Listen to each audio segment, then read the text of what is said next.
Sorry. I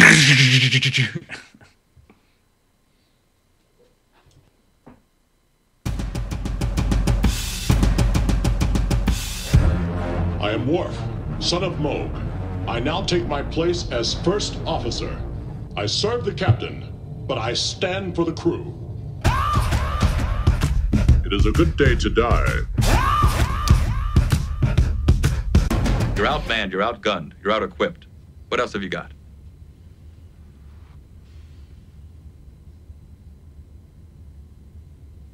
Guile. Good enough. Let's go, go, go, go, go. I am a Klingon!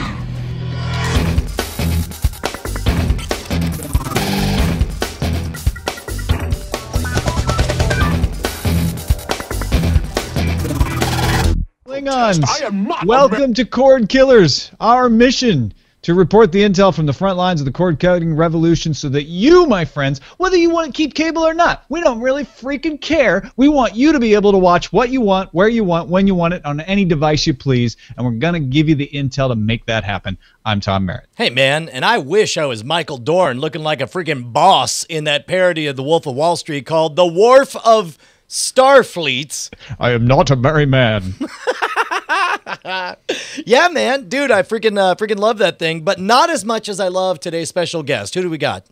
We have the one, the only, the star of Don't Trust Andrew Main, Trust. Oh, wait, no, we have Andrew Main. I like to think of Andrew Main as embodying trust, though. Welcome to the show, Andrew. Thank you for having me.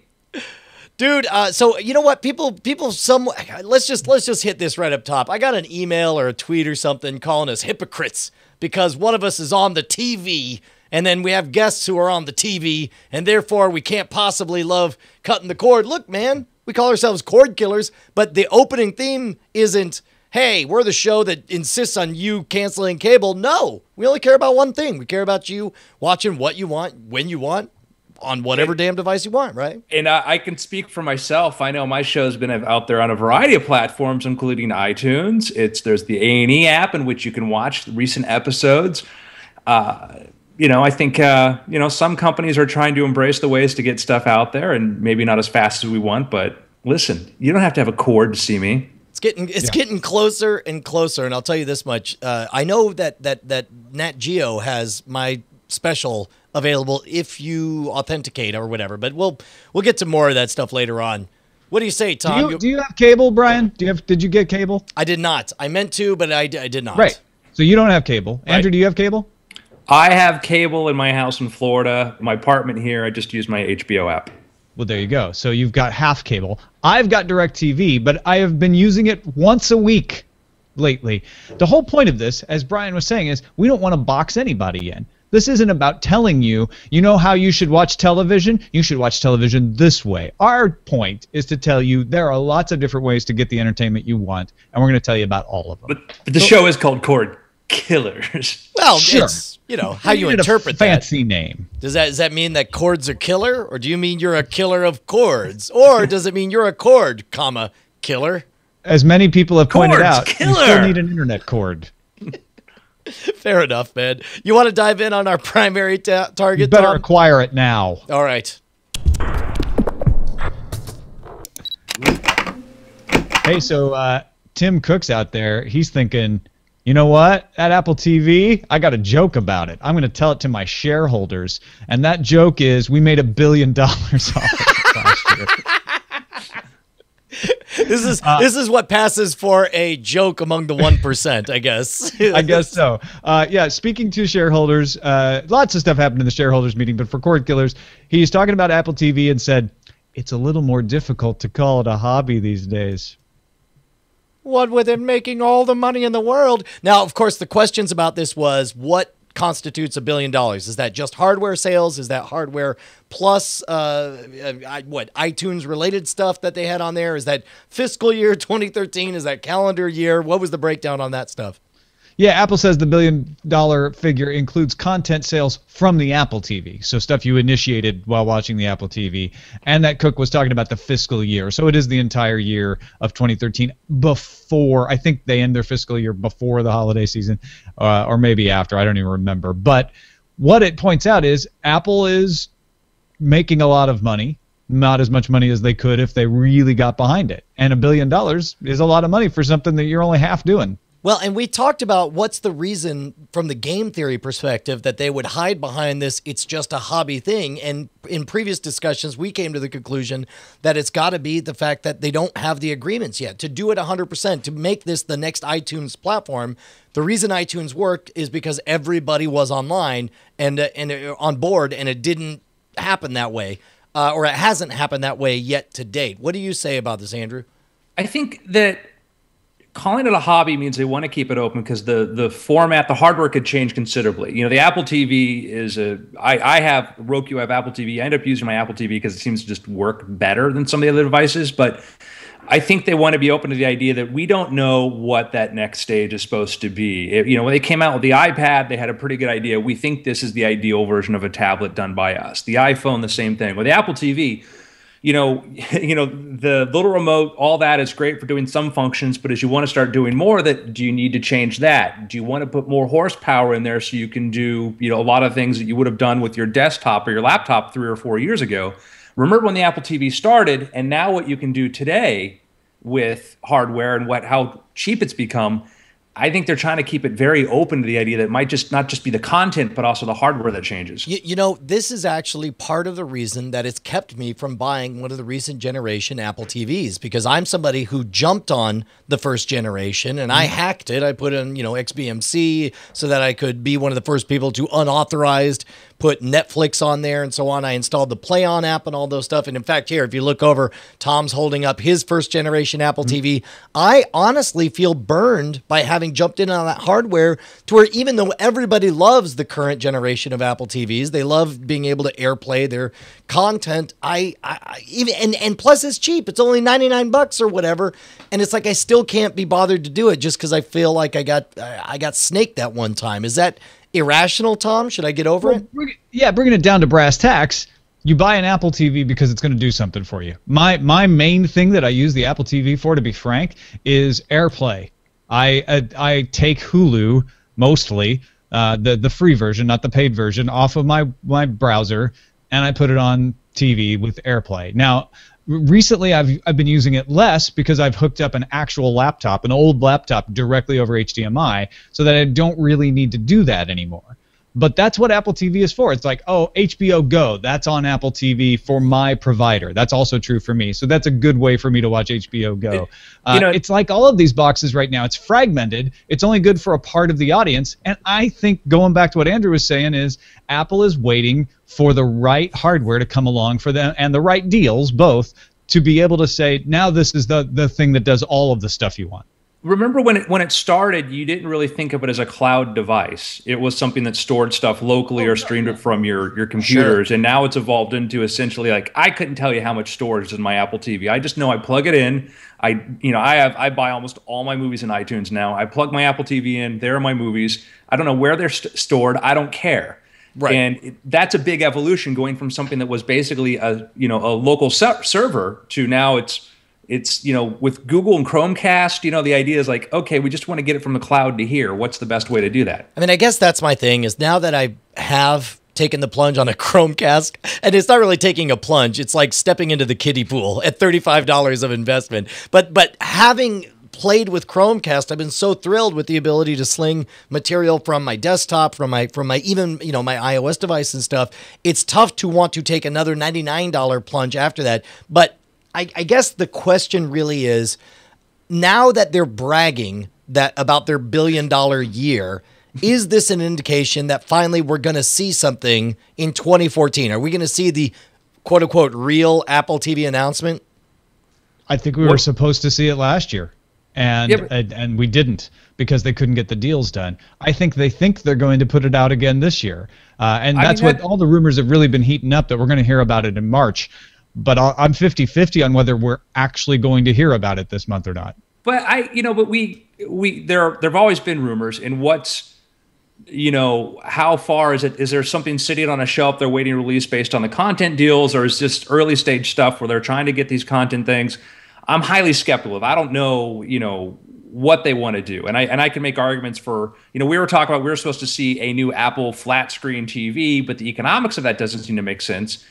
You see what they've been doing incrementally, though. Look what they just added last week. They added the WWE package, which is a pretty big deal if you're into wrestling. I mean, that's a major content acquisition for that audience. And I think they might be just doing a policy. I think they may upgrade the software considerably, but then it's going to be like, hey, listen, we're just going to add content as we can make these deals. So you don't think it's going to be... what we're probably going to see is new hardware. The question is, will it be revolutionary new hardware? Will it be a new form factor? Will it be a dongle? Or will it just be, hey, here's the new Apple TV with a faster processor and a few more channels added? I'll tell you what, man. I think the big sea change is really if they're just going to incrementally add content, which I think is HBO's on there. That's about all I need. I would love to get Amazon on there, but I think the next big phase is going to be if they open it up as a platform for apps. And we've just seen they've just announced, formally announced the new Apple in your car. And I think now if they come out with Apple TV and they finally say, hey, listen, we're going to let anybody develop apps for the Apple TV, that solves part of the content problem in a way. Now, is that a very Apple way to handle it? Because it made news just a few weeks ago when finally Google said, hey, Chromecast, go nuts, play, do whatever you want. It was surprising to me that it took that long for Google to open everything up. That doesn't strike me as a very Apple way to handle it. It seems like they would want you to develop in a very managed space as they did with the original App Store. It's called the App Store, and will want you to exactly develop in a very managed space. That's exactly what they'll do. Yeah. That's what I'm saying, Brian, is that they would do that. It's just the idea, but as of now, you can't develop apps for the Apple TV. But then once they open that up and you have a developer environment, when you open up your dev kit and say, oh, develop for the Apple TV, the question comes into is, it's a radically different interface than iOS as far as going from touch to that. So I think if they think they've solved that problem, well, and that's the one thing that I haven't heard anyone mention is that we've talked about there possibly being revolutionary hardware, revolutionary content deals, all-inclusive things, apps or whatever. But to me, the one place that I think speaks to Apple's biggest strengths is surprising us with a brand new, super intuitive interface. Like the UI, I feel like there's space. Okay, there we go. You're showing off your magic mouse right now. I think it might be going to a remote that's just like a solid. Yeah, when you use the app on the iOS app to interface with your Apple TV, and you can just turn the screen into a flat touch surface. Maybe something like that. Get rid of the buttons entirely. I think before the end of this year, whether it's March or not, we are going to see a new Apple TV that is not the Apple TV that everybody's been waiting for. It's not the one Steve Jobs talked about, but it is a bigger step forward than any of these others. It's probably going to have a new interface. My guess is it's going to have voice control. It's probably going to have more apps, whether it's a full-on open app store or whether it's a limited APK or limited API that allows partners to develop on it, which is how Google started with Chromecast.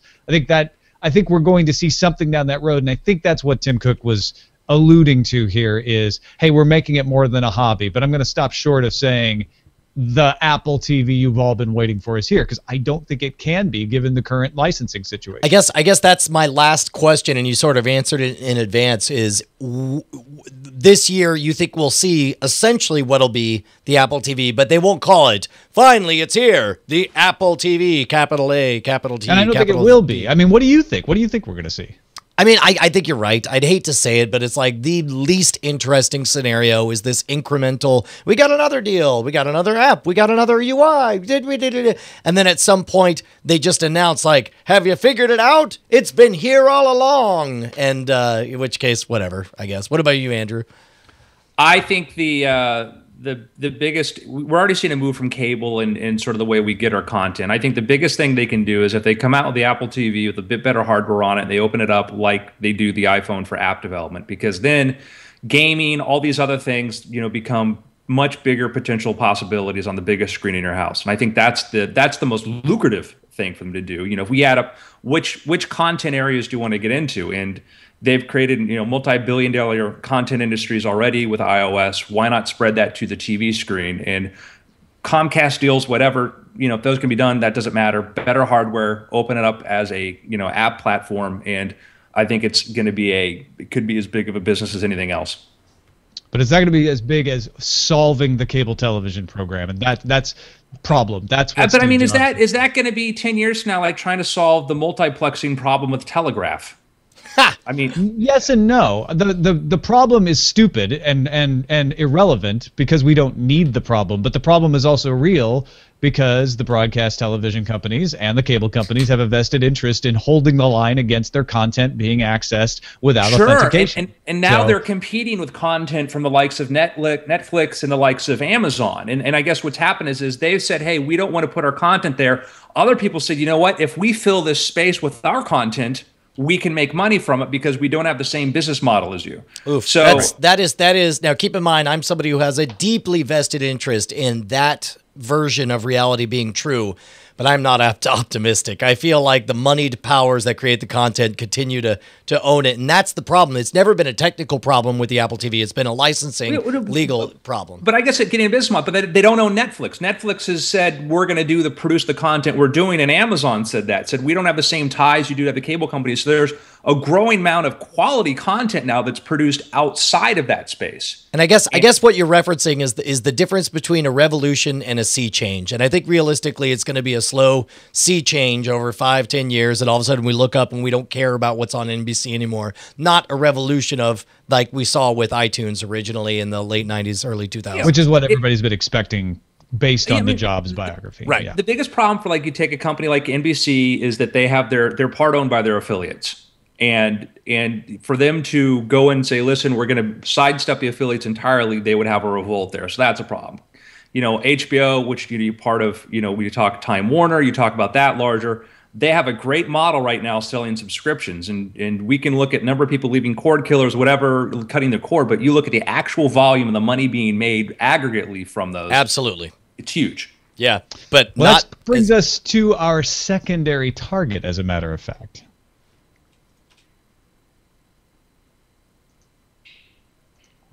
Because Microsoft is also one of those companies that's like, I would like a piece of all of that money, and I would like to create independent shows, and I have a studio in Santa Monica, and the Xbox is my place, but I also need more ways that people like to watch the video. And DailyMotion has a similar problem. DailyMotion's out there saying, gosh, we're French, but we still are an alternative to YouTube, and YouTube shouldn't be the only one out there that's doing all this streaming video. How can we get more attention to ourselves? And it looks like they're partnering up. According to a Wall Street Journal article, DailyMotion not only trying to do original shows in a bid to get U.S. viewers. Mario Batali is going to do a show where he interviews musicians because food and music are one of their top keywords, but they're also trying to get Microsoft to buy a stake in the company.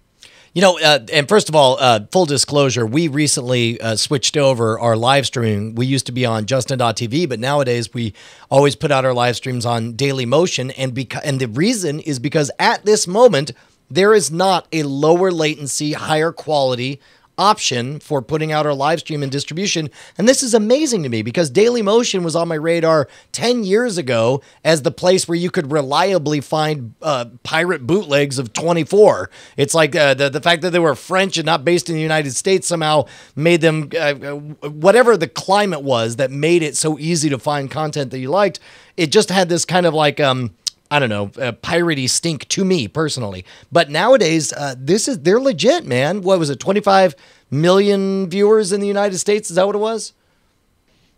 Yeah, they've got millions of viewers. You are correct in the United States. I don't know why you're asking me. Yeah, just because I couldn't remember if I got the number right. But certainly the fact that if Microsoft is looking for someone to dance with, they could do a hell of a lot worse than DailyMotion. Twitch for the live stream content is taken up to a quarter of all content in peak hours. Justin TV, of course, is the parent company of Twitch, now renaming itself to reflect that Twitch is number one.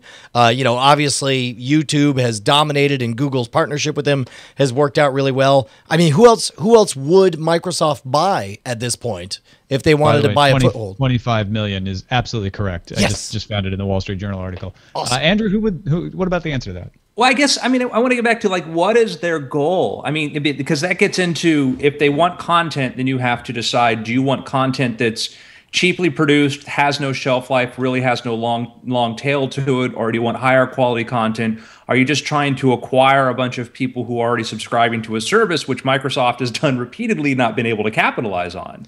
Well, I suspect, and again, this is purely my lowest person on the totem pole perspective, but DailyMotion branding has always meant other people's content that you can't find because it's already been taken down off of YouTube. And I do think if they're sitting on money to spend, and if what they want to do is get a bigger foothold in the United States, then original content and partnering with someone like Microsoft are both very smart moves to buy them that legitimacy. But what? Just a little tweak to what you're saying there, Brian, real quickly. That has not been DailyMotion's brand. But that has been the perception in the United States that they're trying to fight. Yes, You're correct, right correct. Yeah, perception is what I meant. Yeah, the brand in my mind. Yeah, I just don't know what they're getting, I guess is what I'm saying. Is it what is the value that brings to you? What is the value that what brings to you? I get DailyMotion saying we're going to hire Mario Batali to do an original show because we're going to get in on this whole Netflix, Amazon stuff. If we can get, if people want to watch a really great cook talk to Edge, while they talk about food and music, that could work. I'm not saying it will, but it could work. I get that. Microsoft wants to do that same thing, so maybe they're just partnering up because that'll help them access some more of that kind of content. My thing comes back to is that when Netflix looked back when they did a bunch of acquisitions of reality content and that kind of stuff, and they found out that there was the least worthwhile things for them to acquire because people just did not watch that stuff after a certain point. And that happened to do with reruns of stuff that was on television. As far as like new kinds of content, trying to make that stuff profitable on YouTube elsewhere are still problematic because, when you look at the actual buy rates for advertising on there, et cetera, it's hard. If you're trying to go for a premium model, people don't want to pay for that content. It's very, very easily produced. I don't know. I would say if I were a business advisor, I'd say I don't see the full business plan here. Well, understand, let's look at it from what worked for YouTube. YouTube originally did what it sounds like you're suggesting. YouTube had a flight to quality. They hired top tier producers. They threw millions of dollars, $100 million, $100 million at trying to bring in what we need to do is stop showing dogs getting punched in the balls and instead show I love that good video. stuff. Right. And they did that. And essentially they set fire to $100 million and so instead they're like, oh, wait, no, our brand is people blogging and telling stories and doing, yes, it's cheaply produced or whatever, but it's these communities that matter. And then they doubled down on that. So in that regard, it seems like DailyMotion is starting from the beginning going to the niche programming and instead saying, let's, out there, look at, YouTube, people love YouTube enough that they're going to follow the edge and watch them talk about food. Then great. Then let's throw $20 in a taco at that. And now we've captured those people for a highly cost effective $3 or $4 million for pilots. And it might cost them $10 million if they greenlight all of them. Yeah. Well, all right. That's a lot of $20 tacos. It's an expensive taco. It's a really, really high quality beef. And in coming from the traditional world, you see this. I've seen this with multiple television networks that decide that they want to get into reality. They want to get into, quote unscripted, and they'll greenlight 20 pilots. They'll do a bunch of things, and they'll find out that it's a lot harder to create something than we realize. And that's the thing. YouTube originally, the first plan was, well, we have millions of people trying to do this. We'll cherry pick the best ones, and then if we put a little more money in the production quality, maybe we'll get these bigger returns. As you pointed out, that didn't happen. And then now we don't know if it's happened yet. They're still in the third phase of that, where they are still funding channels, but they've really narrowed down which channels they fund and how much money. And I guess what I'm saying is they're not but they're not writing the checks they used to. And for people, that was never their plan. That's all I'm saying. Okay, right. Well, I guess, and for people who were creating that content, the enthusiasm sort of died down because it's just some of the. It's not as big of a model as perhaps some may have expected. I don't know what internally they hoped it for to be, but it's changed. YouTube said from the outset, we're going to spend a lot of money the first year, and then we're going to look very carefully at what does well, and the second year we're going to spend a lot less money, and we're going to narrow this down until we can figure out what are the pieces of content that actually bring in the ad dollars, and that's what we're going to fund. And hopefully we won't have to continue funding them at all because they can just bring in ad dollars. Right. Well, and in that three-step process that you said, the most important step was the second step when they said, we'll see which ones are worth paying for. And the answer was, it wasn't the high production big names that from Hollywood that did it. It was the people who had very responsive communities who really dug following these micro niches. That was all I was trying to say. And tacos. And $20 tacos. That's absolutely right. So I think it's interesting. Roland Hamilton, DailyMotion's U.S. managing director, says people need a Pepsi to YouTube's Coke. I'm not sure that people feel that they need a Pepsi to YouTube's Coke. I think what Andrew's getting at that I agree with is it's up to DailyMotion to convince us that we want to drink Pepsi, that we don't need to just keep drinking Coke. Well, I mean, I don't. If I were to do a video, like I'll give you an example, like I started a podcast to go along with my show called Maniac, and I was going to answer questions and do a podcast for them. And I did that, and I realized, you know what, I'm kind of an idiot because most of the people that I want to reach are more likely to be on YouTube. So I started doing it as a YouTube thing first. And for me to go to somewhere else besides YouTube, there's got to be an advantage because YouTube is, you know, the 800-pound gorilla. That's where the audience is. That's where people are. And I know DailyMotion would like to have their version of that. You know, if I want really quality and I don't want all of that Chrome, I'll go use Vimeo, you know. But well, and the answer is if what it sounds to me like what you're saying is that DailyMotion needs to identify its unique sales proposition. It needs to say, come to DailyMotion because you could do blank and not blank. And I think the answer, quite honestly, is topless women. I think the fact that you could put topless women... That was actually DailyMotion's other perception for a while, actually, as a matter of fact. Yeah. No, I'm saying if you want to be number one on DailyMotion, freaking, I need you to be a female blogging topless. Now, you got to give good content and just happen to have your shirt off, and you'll be number one in the world. It'll be amazing. They already moved away from that, is what I'm saying. That was their number one videos. Do you remember that? Like 2008? Nope. That was DailyMotion. They had an adult channel, and it was consistently their top channel. And they realized that no one was taking them seriously. As much traffic as they had, they could not grow the rest of their business because people were already thinking of DailyMotion as, oh, that's the French porn place. Then I have a better solution. The solution is Madeleine Albright, topless, on DailyMotion, talking world affairs, and we're done. Why does it have to be women topless, Brian? Fine. Bill Clinton, topless, on DailyMotion. One problem with Madeleine Albright, but I won't get into that. Now we're talking. Now we're going viral here. Topless Bill Clinton. I see what you did there. Hey, man, you want to thank the folks who make our show possible? Yes. Thank you, in spite of us, for making the show possible. Hey, I'll tell you what, Tom. That was great. That was a good take. That's one of the bank. Hit me again. Do it again. I've been doing some calculations on my slide rule, Brian, and I realize we can never, ever thank our patrons enough. Well, I mean, actually, that's two times we thank them. You're real close. Maybe, I don't know, 1,524 more times, and then we can wrap things up here. You're doing great. Can you say, you taking a drink? Thank you! Can you believe this, Tom? 1,526 patrons, each one kicking in anywhere from 1 penny to $1 billion. I think we have $1 billion somewhere in there, making it possible for us to do Cordkillers for you guys. Yep, Thank Brian, you. That was in Bitcoins, and they're at Mount Gox, but I promise you, I'll get them to you. We know they're coming. We understand. There's a call center, so we can deal with it. Thank you guys so much. Thank you. No kidding. Thank you. What does the Mount Gox call center do when you call? They lost your money.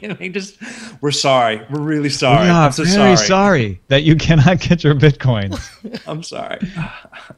No, it's just actually, please hold for 2 years. Yeah. While we restructure. Please hold until the market corrects itself. Oh, God. And we've restructured ourselves in bankruptcy. We appreciate your patience. Let's do some signals intelligence. You got it, boss. And of course, signals intelligence is the section of the show where we talk about the signals that you can get to watch the things that you want to watch. Yeah. And TechCrunch had a great article about it was great, but it was also really disappointing because it's about a hackathon that Netflix had. And the big one was a hack that integrated Netflix with the Fitbit so it knew when you fell asleep and would pause your show. So it wouldn't just keep playing and you wouldn't lose your place. And there are a bunch of other things like allowing friends to come over and log into your Netflix account on their device, and then it would automatically log them out when they left your house. But then at the end of it, you realize this was just a hackathon, and these are great proofs of concept, but we don't know if any of these things will ever see the light of day in the public. Does that bum you out, Andrew, or are you more inspired by the fact that they're at least trying? I like the fact that, you know, Netflix is certainly doing a lot to embrace the communities and doing things. Remember, like the Netflix challenge? Yeah, $1 million challenge that they paid and then didn't use. Yeah, I have a better solution, which I'll tell you guys offline, by the way. Okay, we're offline. I think it's certainly it's neat when you get publicity, like, yay, cool, and then like, oh no, you can't have this. It's like, well, then shut up. You know what? I don't have that negative reaction. It's like there are two ways to do your R&D. You can either adopt I'm the overselling Apple, my negative reaction. I'm just that's fine, but like you can adopt the Apple method of keep everything in the mystery box until it emerges completely created, or you could have the warts and all Android type thing. And I got a lot of respect for failing in public. As somebody who has failed repeatedly in public, I'm a big fan of that model. And so I dig that Netflix has decided to adopt this. You know, one of my favorite things was the radial solution that they had, because right now, if you're on a gaming device and you want to get from A to Z, you got to go right, down. So instead, they developed a UI that's just a giant circle, and you just rotate around in a circle so you could jump from one place to another, which I thought was really good. I think this is a noble experiment, and to be honest, it's, if anything, the fact that they're willing to do all this in public gives everyone else an opportunity to jump in and start creating their own versions of these. The consumer wins with this kind of thing, if not immediately with Netflix, very soon with someone else. And that is the point of the hackathon, right? Is to come up with stuff and then eventually figure out what's feasible, what actually can you implement and make the product better. So when they say, we should note that these hacks are cool and fun, they may never be part of the Netflix product, they're just making sure that if we're transparent and we tell you about all the stuff from the hackathon, don't get all bummed out and start dissing us when you're like, yeah, remember when they were going to integrate with the Fitbit? That never happened. Vaporware. You know, they're basically that trying to guy will avoid say that anyways. I would like the idea of, like, you know, the more people can open up their APIs to make it easy for you to do stuff, I love, and particularly when it comes to interfaces. And so it would be neat to, if anything, to say, hey, here's a neat way to do integration that maybe nobody saw coming. You know, maybe that should encourage them at some level to say, hey, here's a way you can plug into your Netflix accounts and stuff, like we're doing with Facebook and Twitter and other ways, to be able to access and do fun stuff. That might be kind of a cool way to bring the stuff to life sooner. Right on. Let's gear up this business here on Cordkillers. I've noticed that actually lately when we gear up, I'm just killing time. Did I miss the gear up thing? No, we're waiting on you to finish the segue. Then say, let's gear up. I'm waiting on the segue before I finish. This is never going to end. Start the segue.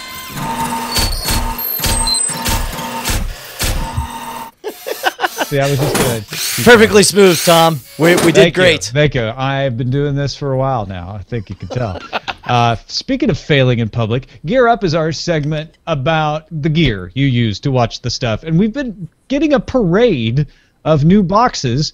Most recent one, now you can pre-order the Q-Play. That's the box we talked about a while ago from the TiVo co-founders. You can order it for $49. And if you don't remember, it hooks up to your television, and it integrates with your tablet. In fact, it only integrates with the iPad right now, and then you can queue up things from YouTube, Vimeo, other services like that. They want to do Netflix and Hulu Plus, but they don't have that integration yet at launch. And you create a queue. So it's the lean back experience. For this person who's like, look, I just want to turn on a television and not think too much about it. You can create a queue, and the queue can keep going. One of the ones that caught my eye was a Twitter news queue, so that it just keeps pulling video from news sources and never repeats. So it's essentially creating your own news channel. So it sounds like it's not just that experience, though. It sounds like you could also curate your own playlist, which again, full disclosure, that's something we're trying to integrate at diamondclub.tv. A bunch of people watching live right now are at Diamond Club TV. One of the things that we've created is the ability for our mods to curate playlists of past things that Andrew Main, that Tom Merritt, that Justin Robert Young, Brian Brushwood, Veronica Belmont have appeared on, you know, whether it be skits from 5 years ago or whatever, so that everybody could tune in and watch those videos on YouTube at the same time so that they can experience it all together. You could do that in your living room using this device. Andrew, what do you think? Is that something you want to do? Brian mentioned this before, the idea of how much he, likes the Chromecast thing. And I'm a guy that, like, when I sit in front of my TV, I want to have my box and maybe pick up remote control. I don't really want to have to run it with my tablet or something else.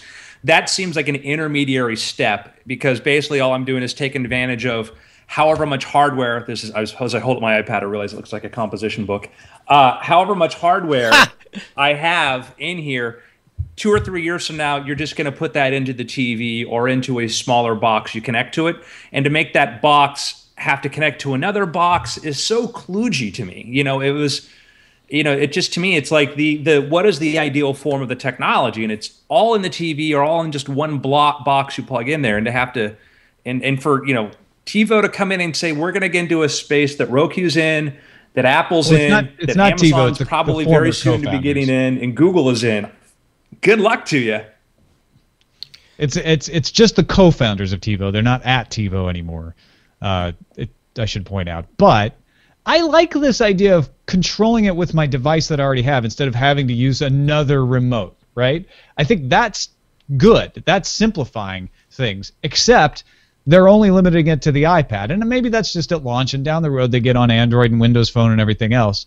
I wish it weren't limited like that. I don't have a problem, though, with not having to add a remote to be able to do all this stuff, though.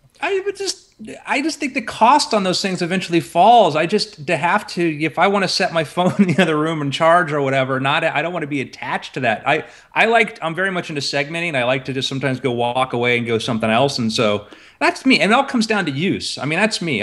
I will stream Amazon, Instant to my Apple TV sometimes, when I want to watch that, but I would rather just have that Amazon Instant app on my Apple TV. Well, think about how frustrating segmentation and fragmentation has appeared through multiple devices over the years, and then suddenly was rendered utterly irrelevant virtually overnight as all of that functionality collapsed into one device. Like, you think about PDAs and you think about MP3 players, you think about cell phones, and then all of a sudden, boom, the smartphone happens. Point and shoot digital cameras, even. Exactly. I remember my Palm Pilot that I had to dock into a computer every day, to load stuff up.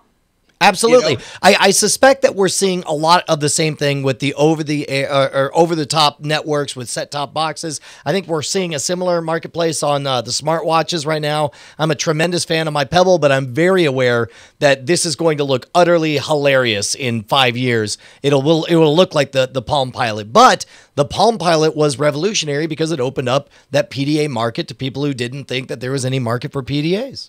And I think we're going to see the same thing. When it the technology moved past the point. I guess that's consider here is if you're going to set up. I know you love your Pebble. Like, when the Pebble is a standalone device that I don't need to tether, that's when I get excited. But if you're going to set up cues, you don't want to do it on the television screen with a remote. That just sounds painful. Well, that in the existing way we can do it. Then again, I'm a guy that fears attachment, so. Yeah. No, I'm actually very excited about this. If the device that shows the content can tailor itself to the way you actually live your life, if the device says, I know you don't want to pick up another remote, I know that you like your iPad, I know that of the last 20 times you've shown stuff, you've put this in your playlist 15 of those times, and I'm going to tailor your playlist to it. I could tell when you're having friends over and you want to show them your favorite viral videos or whatever. Like, these are very real life advancements when your devices begin to understand the way you actually live your life.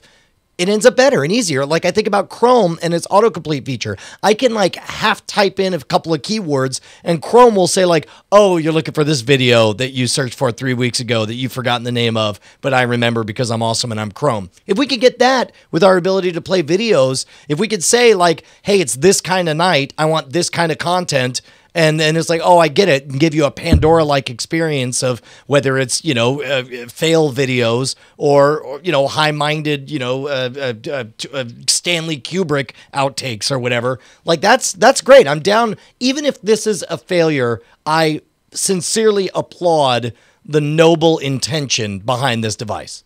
I want the queue system. I want that, especially that news ability to just be hey, give me the latest stuff. Video after video. I don't care if it's from Vine, Vimeo, wherever. Just keep it fresh. I think it needs to do more than that to be a success. I think it also needs to have my other apps, because we were talking earlier about, Apple's got some of the stuff, but then Roku has some of the stuff. I don't know if I'm shelling out even $50 just for something that can do cues. All right. I feel like we're running behind schedule. You want to jump in and say thank you to some other folks who make the show possible? Sure. Who else do we have to thank? I thought we thanked thousands of people earlier. Well, we thank the people and the money that make the show possible. We didn't. Right. There's more that makes this show, Tom, than people and money. Turns out it takes a little bit of hardware. Oh, that's more than I dreamed of in my philosophy.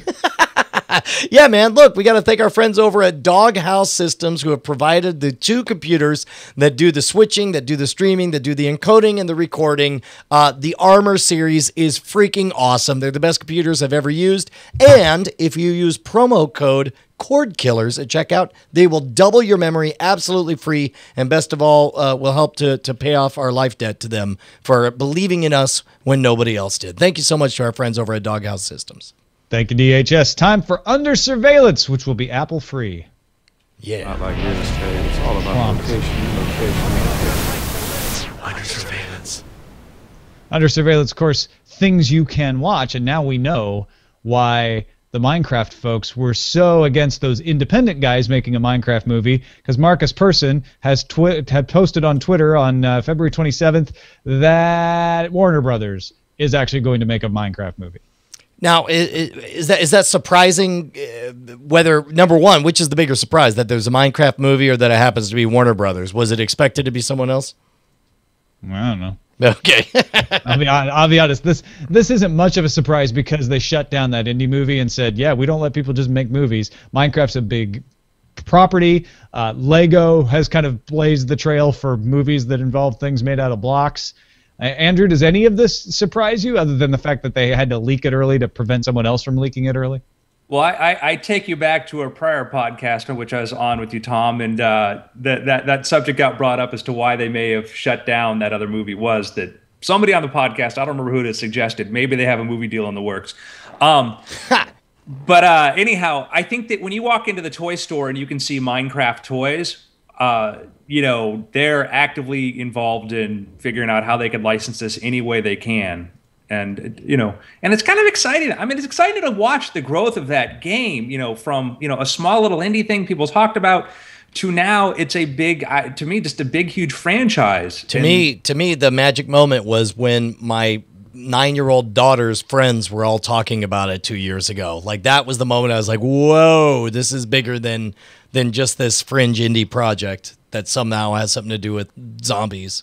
Oh yeah, when I heard several parents saying, "Oh yeah, all he does is play Minecraft," like more than one person in more than one part of the United States, I'm like, "Yep, it's all over." So no, this doesn't make sense. And whoever said that about them having another movie deal was brilliant. I mean, it was like Nostradamus. Whoever that guy is looks exactly like Nostradamus and is as sexy as Nostradamus. Probably has a giant white beard like Nostradamus. Whoever that guy is. Let's not get into comparing beards. Instead, let's move to the front lines. Huzzah! Let it begin, sir. Front lines! Front lines, where we have 60 seconds to tell you about a particular topic. And I am going to start us off this time. Aereo got a 14-day grace period from the 6-state preliminary injunction that was handed down last week. Customers in Salt Lake and Denver will still be able to enjoy over-the-air service. According to Deadline, the court granted Aereo a brief reprieve because it finds some benefit in allowing customers uninterrupted service while waiting for the 10th Circuit's decision regarding Aereo's appeal. Now, what this doesn't have? Yeah, go ahead, Brian. Well, I was going to say what struck me as curious was the justification for it with the grace period. Now, first of all, like this, let's face it. It is a not insignificant chunk of the amount of time between now and the Supreme Court decision that suddenly has been thrown in their lap. It's not like they have to cancel everyone's service overnight. And the reason that they gave was they said, well, like, we felt that there's some benefit in allowing its customers uninterrupted service. Benefit to whom and why? To the customers in case the appeal gets carried. That's why. Then they'd have to undo the injunction. Okay, all right. So it's a matter of not making it a binary experience. All right, sorry I ran over your time, Andrew, but instead let me ask you, Andrew, Hulu Japan, you're a fan of the Hulu? Because here in the United States, Hulu launched with all those ads, and you could pay extra to watch those ads, but now you can watch those ads on any device you want. That ain't how it was when it launched in Japan, and guess what? Now, Hulu Japan is being acquired by Nippon TV, which says they'll continue to run the service under the Hulu brand, and Hulu will provide the company with Western content as well as services. Does this do anything for you? Does it inspire you in any way? It certainly underscores the problem that Hulu had when they launched, was that they wanted to, as something that was going to be owned by, the big content providers, but then follow a bunch of rules that they wanted to do and what they can and cannot have. Their areas of profitability are very limited, and that was their intermediary step. And selling off Hulu and trying to find other ways to make Hulu work kind of proves that was not. Maybe is there any lesson for us Westerners to become of this? I'm just saying the lessons what's happening to Hulu. The dividing of Hulu up is Hulu ain't going to be existing as Hulu itself. Drone to Home is a demo video you may have seen, imagining Netflix having its famous red envelope DVDs. Yeah, they still do that. Delivered to wherever you may be, camping, the office, the bathroom. It was apparently produced for the DVD division's annual meeting because I guess they don't have much else. Here at Netflix, we're committed to cutting-edge advancements in entertainment. From revolutionizing the home video rental market to our industry-leading streaming service with award-winning It made me sentimental to see the actual we're getting back red to our envelope creative again. roots with our groundbreaking It's funny because it really does bring it home, like how long it's been since we've seen physical CDs or DVDs from Netflix. Deliver your disc to you within mere seconds. I love the way that the drone swoops in and just sort of like loosely flops it down, like whatever, I'm out. Nobody's gonna keep ordering these things. Is this like an admission? I want to use an extension mainly because I want to watch the rest of this. But is this a admission that DVDs by mail is kind of stupid and they're clearly on their way out from that? Oh no, absolutely not. This is the DVD division making this. This is them making fun of Amazon and trying to rub it in their faces. Like, hey, Amazon with your drone delivery, whatever. It's just a joke, I think, more than anything. Yeah, I don't know. It's Andrew, what do you think? I think it may be kind of them, making a little nod because Amazon with Amazon Instant and streaming is getting into Netflix space. And so Netflix is kind of making a joke, I think, as you're saying. I think it might be kind of, hey, you're getting to our territory, then, we're going to poke fun at this thing. Yeah, fair enough. Hey, man, Amazon, talking about Amazon, I'm just going to jump forward. Can you restart the timer on that? Amazon is saving television shows, just like Netflix has, just like we've seen some other arrangements. In this case, it's the BBC drama Ripper Street, which I've never seen. Tom, have you seen it? You watch all the BBC stuff. I haven't watched Ripper Street, no. Is Ripper Street like about Jack the Ripper? Is it a period thing?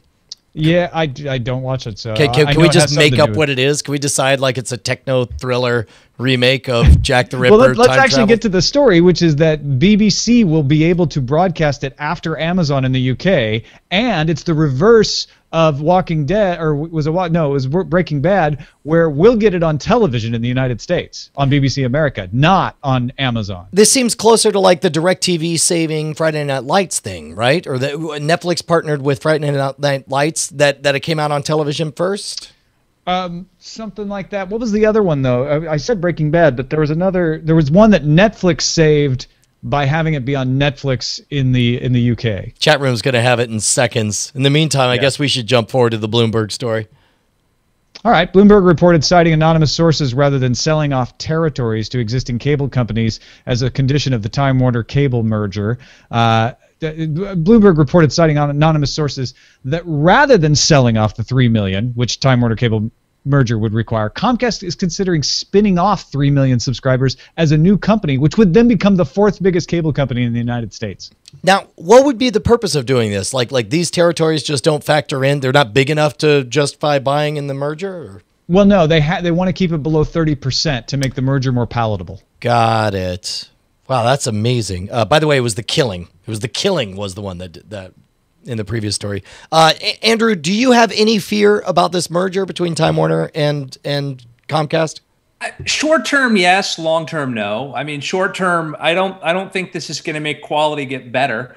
But I think that the problem is that one of the ways that we can prolong a bad business model is through basically short these half steps, half measures, or legislation, things like that. When the end goal, and we talk about this on Weird Things, there's technologies out there like P-Cell and other things that could totally eliminate the need for having to use cables to do really high bandwidth transmissions of information from point to point.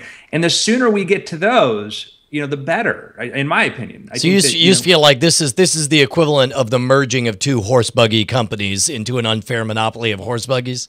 Yeah, I think that I think that I would rather find that the sooner we'll get the next generation thing is when other people outside of those companies decide to put billions of dollars and say, no, there's more money by providing a better service. That's the way you disrupt it. You don't expect the old model to become better. It's not going to happen. You wait for the newer model to come in and displace it. Well, we got one more story about Comcast. Comcast continues to negotiate with multiple companies to make NBC programming available over the internet. Online TV services not dead. Does this excite you, Tom? Well, I don't know if it excites me or not, but the fact that Comcast has admitted, like, yeah, we are still trying to do NBC deals, stokes that imagination of like, well, who are they still talking to then? And we know Intel gave up on it, so maybe they're talking to Verizon, who bought OnQ. Then we know that Apple wants to do it. We know that Sony has said they want to do it. MGO wants to do it. So it fires the imagination. Andrew, who would you want to provide over the internet cable service of live television? I would like anybody who can license it to be able to do that. I think that the more people you have trying to compete with better ways to do it, the better. I think that, if it means having to, end up on my Roku or on my Apple or whatever, I just think that understanding what the difference is between the content and the service provided is very critical, and then figuring out the best way to get that content to the end user in whatever business model works. And that was our front lines today. Give or take. Wow. There was one official extension, one unofficial extension. We were only... Yeah, well, Andrew used his extension without calling it. That's fine. He did just fine, sir. It's his first time. Lay off. Let's see what's on the radar. Yeah. Because on our radar are movies. Yeah. We actually have some movies this week. Rise of an Empire and Mr. Peabody and Sherman. So that's the Rise of the Empire is the 300 prequel, right? Exactly. Yeah, man, I'll tell you what, I really loved 300, and I don't know that I'm going to love Rise of an Empire.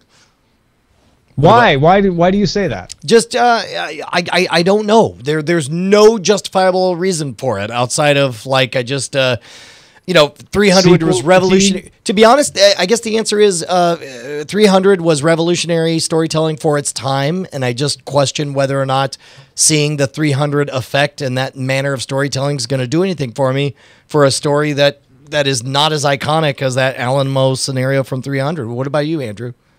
Well, I kind of sort of inclined. I love Zack Snyder, and Larry Fong, by the way, who was the cinematographer for 300, also shot some of my commercials for Don't Trust Andrew Mayne. Awesome. That may be a secret, so don't tell anybody. So I'm biased to Fong and Snyder. I think that, that was such an awesome movie. And then afterwards, we saw that style used in so many other movies to greater or lesser degree in ways. To come see that now, it's going to be a question because, there's a new Sin City coming out. Yeah. And how will a new Sin City feel? The first one felt revolutionary, and now you're watching another 300 movie that looks like I watched The Immortals, and I think that was just tremendously skilled people all across. That was Tarsem Singh did that, I think, and it just felt after 300 like, man, this is a style that worked great once, but maybe not again. Yeah, this is based on Frank Miller's latest graphic novel Xerxes, so it's coming out of the same source material. Canon. Right? I just think more of the style is a question, though. Is that you look at Bullet Time was really cool the first time, and then when you saw it in Charlie's Angels, you're kind of like, well, you know. Yeah, although Mr. Peabody and Sherman is being very highly reviewed. It's got, 92% positive reviews. Yeah, I was like you. I hated the Mr. Peabody voice the first time I heard it, but it's starting to grow on me as kind of a more modern take on the classic Mr. Peabody. I don't know. It doesn't matter. I'm not going to see either of these movies. I got plans this weekend. That was at the shareholder meeting. That movie came up because there was some concern after Turbo was less than stellar that this may not be the big draw that DreamWorks needs. Interesting. Hey, see man. what's on screen. No. Wait, yes. No. No. Yes. This is me being confused. This is me looking at the wrong segment. Hey, man, you know what was on my screen was that fantastic special on National Geographic called Hacking the System. Oh, I watched that. That was surprisingly good. Yeah. It was surprisingly tolerable. Now, sadly, I feel terrible, Andrew. I believe this last episode, the finale to the first season, I missed. Was it good? It was epic, Brian. That's what I heard. What else have you been watching, Andrew? So I was thinking about, you ever have things that you start off you hate and then you grow to love? Like us. And I thought about that today because I have on my Reservoir Dogs shirt. When I first heard about the movie, I'm like, it's a knockoff of all the HK movies, and now I'm a big, huge Quentin Tarantino fan. I changed. True Detective on HBO. First couple episodes, I'm like, man, this is slow, and I dig McConaughey, but Harrelson's character is unlikable. And now I'm like eagerly awaiting the finale of True Detective. I've grown to love it as I understand how deep it was. I've become a big fan. I've totally done a 180. I start off me like texting Justin like, oh, this is so slow, blah, blah, blah. And now I'm like, love it. Well, we are going to talk about True Detective in our spoiler in time segment, but I do think it's delightful and an indicator of your personality that you like McConaughey's character, who to me was clearly built to be the least likable entity in the entire show, and then but found Woody Harrelson's character annoying. I'm only 2 episodes in, so maybe more stuff happens. I'm going to clarify. We'll discuss it further on, and I mean as they're extremely well acted, but I think that when it comes across as we'll discuss. Yeah, okay. Yes. All right, well, we'll save it. Save it all for spoiler in time. What about you, Tom? Yeah, I squeezed in an episode of True Detective for spoiler in time. Did you finish up House of Cards, Brian? I did, and we'll discuss that in spoiler in time. Discuss that as well. I also caught up on Arrow, which I haven't caught up all the way. I've still got the most recent episode to watch. That show is surprisingly good. Keep your expectations like it's not going to be the greatest superhero HBO style show of all time. I didn't know adults watched that show. What's that? He was ragging on the fact that the CW, funny because it's on the CW, which is all kids, right? But it's really good. It's a good solid if you just want like it's better than Agents of S.H.I.E.L.D. I'll put it that way. Agents of S.H.I.E.L.D. has lost me. I keep trying to get back into it. Wow. So, shots fired from Andrew Main. You hear that, Agents of S.H.I.E.L.D.? Fired. All right. Well, look, we'll save most of our disputes for the spoiler in time segment, but for now, I guess we got to get some dispatches from the front. Yes? Yes, we do. Yoo-hoo. Ridiculous. So this first one came from Bill near Athens, and I specifically put it in because I knew Andrew was on the show, and I figure he would have more insight than I do, because I'm too dumb to know how any of this works. But the question was, I watched both of the episodes of Hack the System on Saturday. I have Charter Cable, and I recorded it on my Windows Media Center home theater PC. In the spirit of alternative methods of watching television, but yet still existing within the modern system, I was wondering if the way I watched your shows was accounted for with the current rating systems. Is my Windows Media Center PC sending a report to Microsoft or some third-party thing when I was recording? Anyway, it goes on to ask, and I am aware that I know a lot of DVRs will report who's watching live and who watches within the first 24, 48 hours or whatever, but I was hoping that maybe you knew a little bit more than me on this, Andrew. Well, the one they go by the most is still Nielsen. Nielsen is still the one that they consider the most, and that is Nielsen ratings probably are like 99% of what they'll go by, but then they'll go look for shows that are on the fence, in the middle area, whatever. They'll go look at the other data to see how they do in other places. Live plus DVR is important. The critical thing is they want to know are people watching the commercials. And, if people are watching the commercials, then that's great. If people aren't watching the commercials, then that doesn't help. you know. But now Nielsen, I guess, from what we've reported before, Tom, is a combination of surveys of Nielsen families that have boxes that say who's in the room doing what. Somewhere in this aggregate, they get a relatively accurate number. There's about 5,000 Nielsen families for the nationwide ratings, and those are the boxes. And that's where you get the DVR plus 3, DVR plus 7 that Andrew's talking about. If Bill is a Nielsen family, then his ratings counted. And they will be counted, as Andrew explained, they'll be worth more if he watched sooner than later.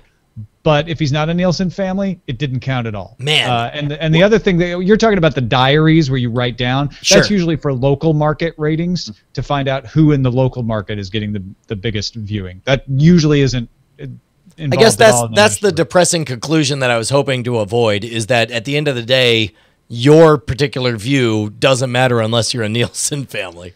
I used to have a Nielsen box. It's all statistics, though, right? I mean, they're not going to go out and survey every single person out there. So the idea is sound. We take a representative sample of the United States, and we can make a very good scientific calculation of how many people watched whatever. Where people start to criticize Nielsen is how scientific that sample is, and it's missing certain demographics. So you can complain about that. I wouldn't complain about the fact that they're just taking a sample size. That's proven scientific method. Yeah. All right. What about this one? We got Poodle Puncher on Twitter. Is his real name. Poodle_Puncher. Basically really took us to task on our special, saying that we didn't talk about Google TV. Claims that we totally dismissed it and didn't even mention it. Well, given the fact that Google itself no longer calls it Google TV, has split it into two and put it in two different departments, I think it's safe to count Google TV out as an option. Yeah, his point, he says he was blown away. He said that we were wishing for access to everything from a single place. He says Google TV has had that forever. It's called Primetime. Pick any show, any movie, and you can watch it for free, where you could purchase it, and so on. They have a search, and I've used it. I own a Logitech Review, and I tried to love it, but it just didn't have all of the things I needed on it. It was a little slow and a little buggy. And he makes a point that he got to play with some new stuff at CES, which will be called Android for television in the future. Maybe one of those new boxes coming will catch my eye, but I still stand by the fact that there is not a single device out there running Google TV that I would recommend someone go out and buy as their solution. Interesting. This one actually did not get sent to Cordkillers. It got sent to me personally because by a friend of a friend.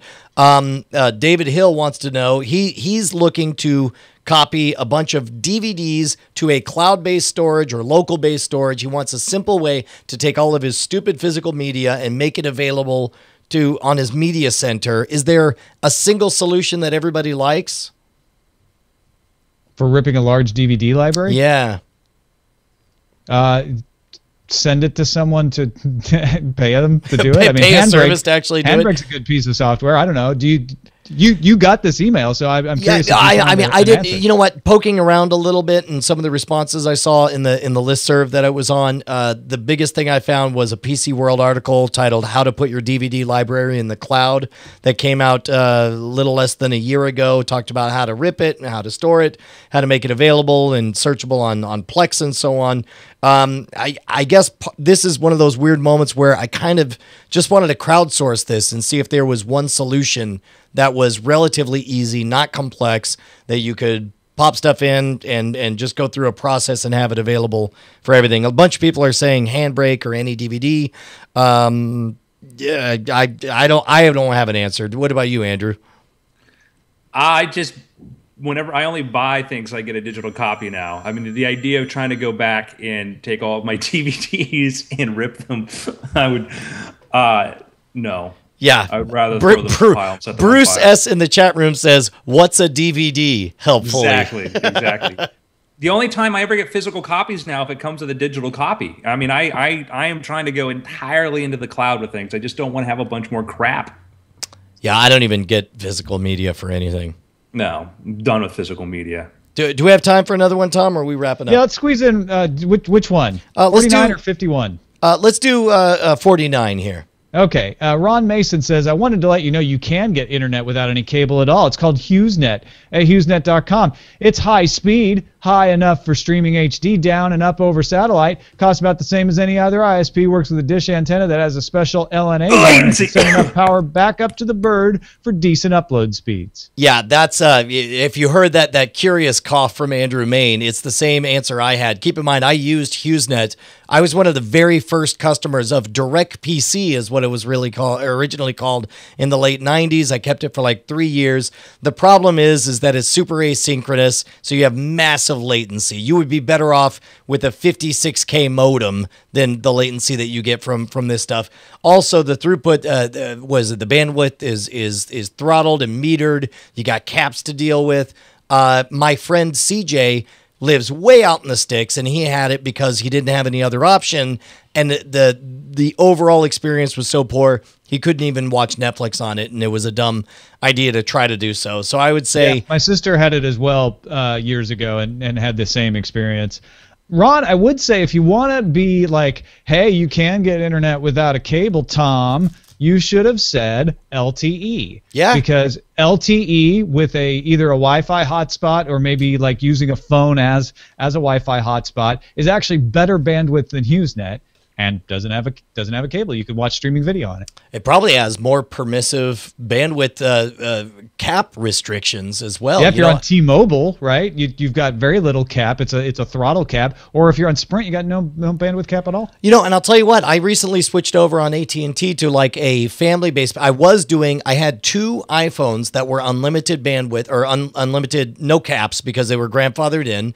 But they would be throttled after around 3 gigabytes a piece from that point on. And separately, I was paying monthly for my iPad, and I realized I could save $70 per month by just giving up my unlimited. I'm using air quotes for unlimited because when they slow you down, what's the point? Yeah. So now what I have is I save $70 a month. I have 2 phones and an iPad on there, and I have 10 gigabytes per month. And this is even as I would use my cell phone to watch stuff on Netflix under my unlimited plan. Turns out I was never using more than 3 gigabytes a month anyway. So there you go. There's lots of ways to call us out and tell us we're wrong, but use the right ones. That's what we're saying. Hey, Andrew, where can people see you, man? Well, you can see me on the printed page coming out this September, the paperback edition of Angel Killer. Bourbon Street, Division HarperCollins. Congratulations. The mass market paperback, huh? A paperback, no less. I don't know if it qualifies for mass market. I think that's like, Walgreens. We'll see. But yeah, so that's there. And then the Weird Things podcast. Don't Trust Andrew Main. We just finished our first season, but you've got episodes online at iTunes. I think still on ANETV.com. And, I'm just around. That's way cool stuff, man. Thank you. That's awesome. Congratulations on the book and the television show. That's fantastic. Yeah, I try. You don't even try. It comes we natural. We get another movie deal next week. What's funny is I don't even doubt it. That's the kind of thing that Andrew would drop what sounds like a joke. And then it's true. Hey, Cordkillers.com is to find all our stuff. If you're looking for a subscription link, if you're looking for show notes, Theater Monkey does a great job jumping in there and doing those for us. If you're looking for our email address, which is cordkillers@gmail.com, there's also a form at cordkillers.com. Most, if not all, of your Cord Killers questions can be answered at cordkillers.com. Yeah, man. Don't forget to stick around if you're watching us live. We're going to be doing the Spoiler in Time. And otherwise, you could get Spoiler in Time early if you're a patron over at patreon.com/cordkillers. See you later, folks. Yeah.